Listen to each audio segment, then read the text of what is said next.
Good afternoon, everyone. It's so good to be with you. Again, I'm David Black. I serve at the First Presbyterian Church of Chicago. I just want to introduce some people from my church who are here today. They didn't even know I was going to speak, and they're just here because they're excited about the Presbytery. I want to recognize Dion Jones, who is an elder of the church and a big part of our congregational story.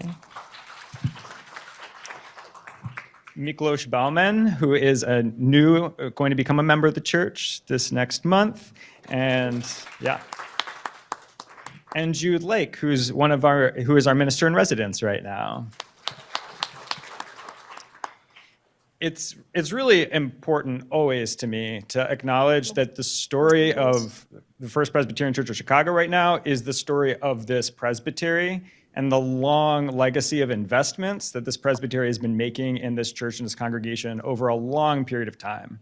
And I came in at the culmination of a long process where very faithful and smart people were willing to be the bad guys and prepare the church for its next phase of life. So I'm the beneficiary of that, and I continue to be the beneficiary. Our entire congregation is the beneficiary of so much grace from this presbytery. So I want to deeply and genuinely thank you for that.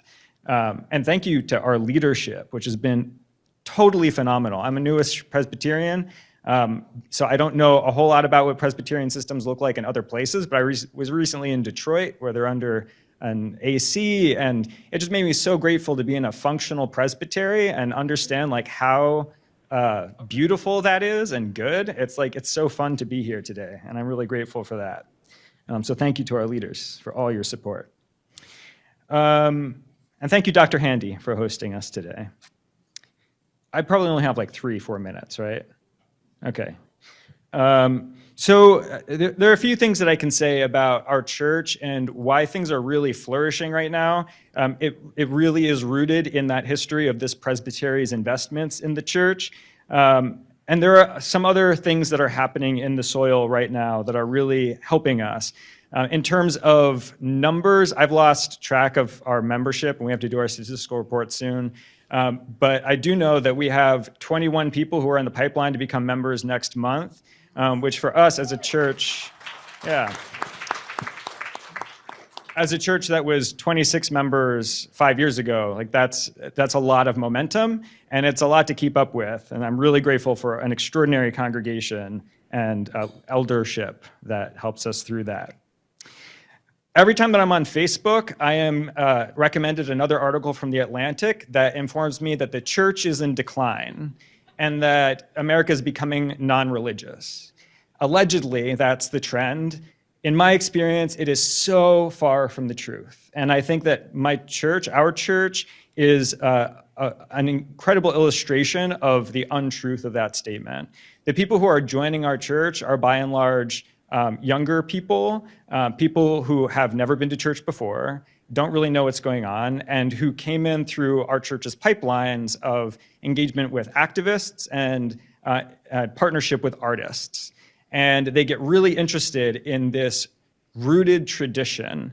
In my experience, churches, what people are looking for in church right now, that at least the people who are coming to our church are finding, is deep rootedness in a tradition, a serious tradition, and secondly, real love and commitment to a liberationist value, which the Presbyterian Church has right now. I think that we are extraordinarily well positioned for this moment. When I look at our confessions and creeds, our values have been costly to this denomination, but we have figured out what those values are, and we are really serious about our polity and about our traditions and how we do community together. And these are things that really attract people who have the deep sense that we talk about in our church all the time, that the world is ending. We are not going back to the neoliberal world order. We're not going back to pre-9/11 days. The world is fundamentally shifting, and we have a religion that proclaims the end of the world is good news, and a Messiah who is an apocalyptic prophet and talked about it in very explicit terms. And when people find that kind of community that feels like we are world building together, not just resisting, not just trying to hold on to something that's being taken away from us, but building a world together, it's really attractive to people, and we're experiencing some of that attraction in our community. My notes are all over the place today because there's a lot I was thinking about saying.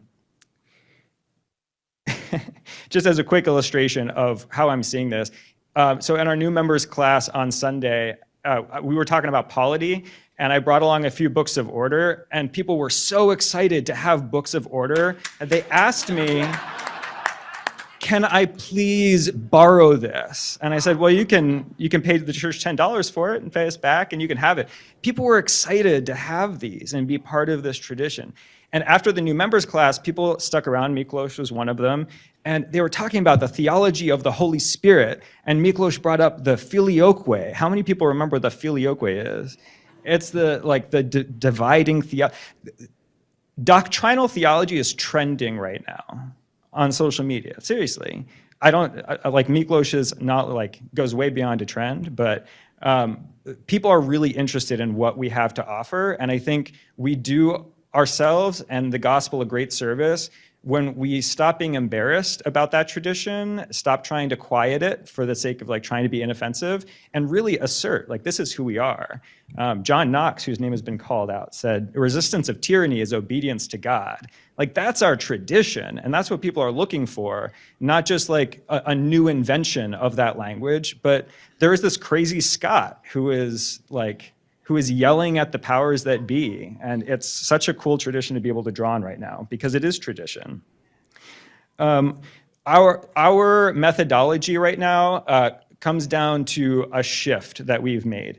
So you've probably heard the phrase, if we build it, they will come, right?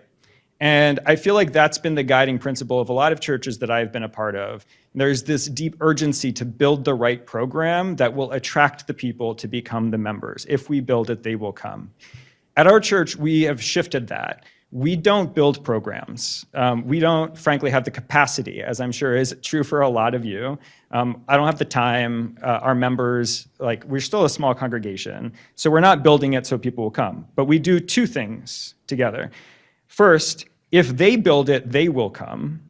And we've been actualizing that by inviting people in our community into the church to build their vision with very little oversight. We don't police their programs. We don't tell them what is acceptable. We just recognize their vision, and then we invite them in to make it happen in our space and to do it in collaboration and community with each other.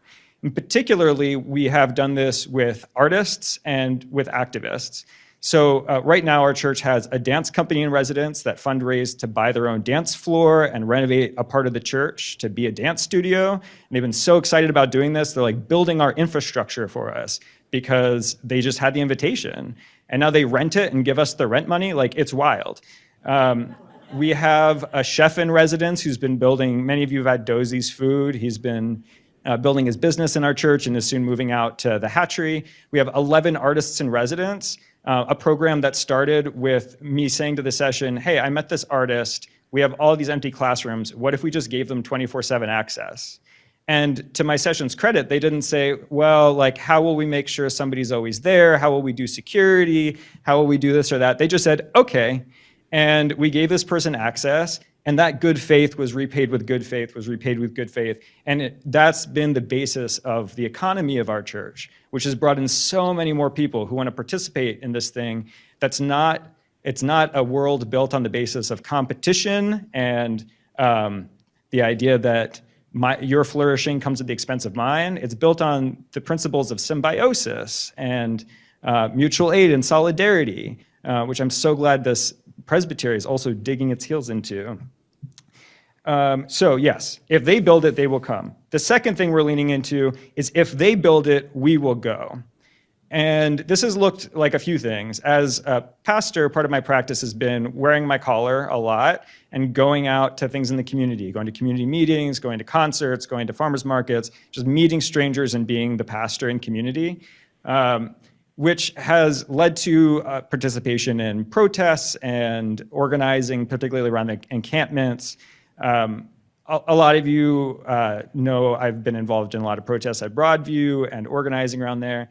And that comes out of years of building relationships with people in the community and going where they are. And it's not just me, members of my church are doing that too, but people are coming into the church because of that. They're interested in joining this church that is very specifically religious. I'm not leaving my religiosity at the door when I do that. But yeah, bringing that tradition and all it has to bear into those spaces. And in our church, we're actively organizing to get out more and more, to really like take our church out there and be where people are building things. Yeah, so like all to say, I think it's an extraordinarily good time to be Presbyterian, and I am seeing that all the time. In all the spaces where I show up as a pastor, it means so much to people that I show up and represent a lower, I want to say this very carefully, a lowercase conservative church, a church that is serious about its tradition, its polity, and what it means to be who we are, to be specific about who we are. And it brings so much power and beauty into those spaces that I don't think I was fully aware of it being able to do before I got there. The people who visit our church, who are lifelong Presbyterians, who are the demographics that I was taught, these are the people to bring in because they will give to the church. They will build up the church in these specific ways. They visit once or twice and then they leave. But it's people, again, who have no history with the church, who have been away for a long time, who felt like church is not a place where I can belong. A lot of trans and queer people, people from all kinds of backgrounds, who experience our church and find the kind of world building that they want to be a part of. Very last thing I'll say, and I mean this very seriously. So we have our tradition, which is so good.